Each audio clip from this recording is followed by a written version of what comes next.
আপু যে আসছেন অনলাইন থেকে দেখে আসছেন, আপনার হাজবেন্ড দেখে পাঠাইছে না, আপনার আসলে কেমন লাগলো বলেন তো? ভালো অনেক লাগছে? ভালো লাগছে। আমি এর আগে অনেক ডাক্তার দেখাইছি, কিন্তু আপনার মতো কাউরে দেখি নাই, এত আচ্ছা। সুন্দরভাবে বলেন। না আসলে কি, যারা প্রথম আসে তারা এসে হচ্ছে দেখা যায় যে এখানে ফোন বাজতেছে, এটা একটু দেখো তো, তারা আসলে অনেক সময় অধৈর্য হয়ে যায় যে এত সময় লাগতেছে কেন। আসলে সময় নিয়ে পেশেন্ট দেখাই তো ভালো, তাই না? পেশেন্টের হ্যাঁ, সবকিছু মানে কিন্তু বোঝা যায় না না হলে, জি, হ্যাঁ। ডাক্তার দেখাইলে মানে তাড়াহুড়া করে বলে, মানে কতগুলা মনেই থাকে না। আচ্ছা যাই হোক, সব থেকে বড় কথা যে দোয়া করবেন যাতে এরকমই থাকতে পারি, হ্যাঁ। হ্যাঁ, কারণ হচ্ছে এর ইনশাল্লাহ। থেকে ব্যতিক্রম হতে চাই না। আর নাগরপুরের, আপনার বাড়ি তো নাগরপুর, হ্যাঁ, আর নাগরপুর নাগরপুরের গড়হাটা। আমার অনেক পেশেন্ট আছে আসলে, ওনারা দূর থেকে আসে, অনেক দূর থেকে আসে। আমি মির্জাপুর ছিলাম তখন আসতো, কালকে সাভার থেকে রোগী আসছে, মুন্সিগঞ্জ থেকে রোগী আসছে, মানে অনেক দূর দূরান্ত থেকে আসলে রোগী আসতেছে।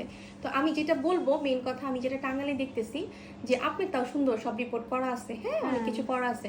তো প্রথম 3 মাসের মাঝে আসলে উচিত যারা নর্মাল ডেলিভারি করতে চায় তাদের প্রথম 3 মাসে একটা আলট্রা করা উচিত, বুঝতে পারছেন? আপনি আরেকজনকে বলতে পারবেন, কারণ প্রথম 3 মাসের আলট্রা ডেটের সাথে আমরা মাসিকের ডেটটা মিলাই, ওই ডেট অনুযায়ী নর্মাল ডেলিভারি হয়, 7 দিন আগ পিছ হতে পারে। এই জন্য শেষের দিকে আলট্রা করলে দেখা যায় কি আলট্রা ডেটটা পিছায়া যায় বা আগায় আসে, দেখা যায় কোনো কোনো বাচ্চার গ্রোথ ভালো তাদের কিন্তু ডেটটা আগায় আসে, বুঝতে পারছেন?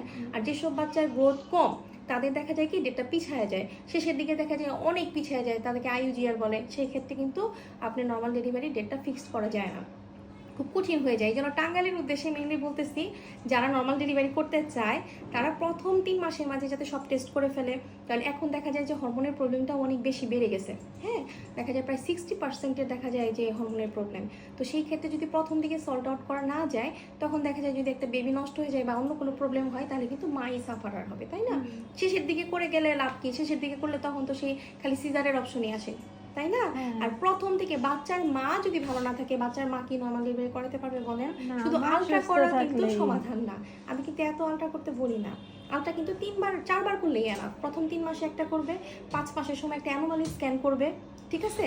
দেখেন অ্যানোমালি স্ক্যান আমার এখানে হয় না, দেখা যায় আমি কিন্তু আলটিমেটলি টাঙ্গালে যেহেতু মেডিনোভা ভালো, দেখা যায় আমি মেডিনোভাতেই কিন্তু পাঠাই, আবার ডিসকাউন্টও করে দিই, ঠিক আছে? লিখে দিই যে ডিসকাউন্ট যে এত %, ঠিক আছে? ওরা সর্বোচ্চ ডিসকাউন্ট করে দেয় আমার জন্য। তো দেখা যায় যে 5 মাসে একটা আপনার 22 সপ্তাহের মাঝে একটা অ্যানোমালি স্ক্যান করা দরকার, যেটা কিন্তু আপনার করার নাই। অ্যানোমালি স্ক্যান করা উচিত ছিল, এটা করলে বোঝা যায় বাচ্চার কোনো অন্য কোনো সমস্যা আছে কিনা। তারপরে 8 মাসে একটা আলট্রা করলেই হয়, 9 মাসে করলে হয়, শেষ। এত আলট্রা করার দরকার নাই কিন্তু। কিন্তু যাদের প্রবলেম হয়, যাদের রক্ত ভাঙে, সেটা আলাদা ব্যাপার, যাদের হার্টবিট আসে নাই সেই ক্ষেত্রে আরেকবার করতে হয়, সেটা আলাদা ব্যাপার, বুঝতে পারছেন? এই জন্য আসলে সবার উদ্দেশ্যেই কথা বলা এটা আমার। আর কালকে আসলে অনেক দূর দূরান্ত থেকে রোগী আসছিল, খুব ভালো লাগছে আসলে সবাই। আর এত সারা পড়তেছে নর্মাল ডেলিভারির, আমি তো ভাবিও নাই যে মানুষ এত আগ্রহী। কারণ মির্জাপুরের অহরহ নর্মাল ডেলিভারি হয়, ঠিক আছে? যেটা নাকি টাঙ্গাইলে মনে হয় একটু কমই হয়। তো হয়, অবশ্যই হয়, কারণ সদর হসপিটাল আছে ওখানে তো হয়, আরও অনেক জায়গায় আছে সেখানে হয়। কিন্তু সবাই অনেক আগ্রহী নর্মাল ডেলিভারি করতে, যদি একটু ধৈর্য নিয়ে থাকতে পারে তাহলে অবশ্যই নর্মাল ডেলিভারি হবে। আরেকটা ব্যাপার, অনেকে আছে অধৈর্য হয়ে যায়, বলে কতক্ষণ লাগবে কতক্ষণ লাগবে। নর্মাল ডেলিভারিটা এত সহজ না, অনেক কঠিন, ঠিক আছে? কিন্তু এই ব্যথাটা মনে করেন যে শুরু হয়, হওয়ার পরে শেষ হয়ে যায়। কিন্তু সিজারের ব্যথাটা কি, যে হওয়ার পরের থেকে স্টার্ট আপ হয়, হ্যাঁ। এটা হচ্ছে উল্টা, শুরু হবে শেষ হয়ে যাবে, আর ওইটা হচ্ছে হওয়ার পরে স্টার্ট হবে, ঠিক আছে?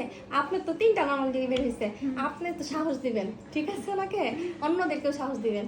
আপনি আরও ইনশাল্লাহ আপনার নেক্সট টাইমও নর্মালি হবে, ঠিক আছে? আশেপাশের মানুষকে সাহস দেন না আপনি, আপনি তো পারছেন।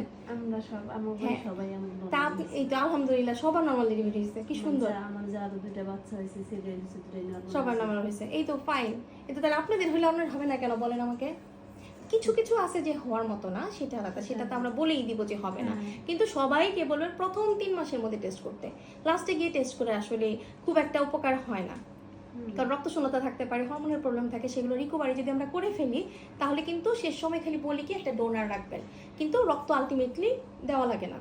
আরেকজনের রক্ত অযথায় অকারণে কি দেওয়ার দরকার আছে বলেন? যদি আপনি আগের থেকেই আপনি মেডিসিন খান, আগের থেকেই কচুলতা কলিজা এগুলো যদি খান, অবশ্যই সাথে সাথে ভিটামিন সি খেতে হবে, হ্যাঁ। আপনাকে যে আমি আয়রন ট্যাবলেট 2 বেলা দিলাম, হ্যাঁ, 2 বেলা যে খাবেন সাথে কিন্তু অবশ্যই ভিটামিন সি খেতে হবে। লেবু, মালটা, কমলা এগুলো যদি না পারেন, এখন জাম্বুরা আছে, আমরা আছে, ভিটামিন সি, আমলকি আছে, যে যেটা পারে খাইতে সেটাই খাবে। ভিটামিন সি খেলে আয়রনটা অ্যাবজর্ব হয়, ঠিক আছে? আর সবসময় আয়রন আর ক্যালসিয়ামের মাঝখানে 2 ঘন্টা গ্যাপ রেখে খাবেন। আর যেটা বলি, পানি বেশি বেশি খাইতে হবে আপু, ইউরিন ইনফেকশন আসছে, পানি অবশ্যই 8 থেকে 10 গ্লাস, পারলে 10 থেকে 12 গ্লাস খাবেন, ঠিক হ্যাঁ, আছে? যত যদি বেশি শুধু খাওয়া পানি যায়। খেতে না পারেন তাহলে লেবু শরবত খাবেন, ঠিক আছে? চিনিটা আসলে ভালো না, চিনি যত অ্যাভয়েড করা যায়, চিনি যত অ্যাভয়েড করে খাওয়া যায় তত ভালো। বুঝতে পারছেন কি হ্যাঁ, বলতে চাচ্ছি? বুঝতে পারছি। আচ্ছা, ডাবের পানি খেতে পারেন, কারণ আপনার তো প্রেশার নর্মাল, একটা করে ডাব খেলে কোনো সমস্যা নাই। ডাব খেলে বাচ্চার চোখ সাদা হয় না, এটা ভুল ধারণা। না, বরঞ্চ ওইগুলো বিশ্বাস হ্যাঁ, করি না। আপনার কিন্তু সবকিছুই ভালো, শুধু বাচ্চাটা উল্টা। আমরা দেখা যাক আল্লাহর রহমতে যদি বেবি পজিশনে চলে আসে, ইনশাল্লাহ আমরা চেষ্টা করবো, ঠিক আছে? ঠিক আছে। আচ্ছা।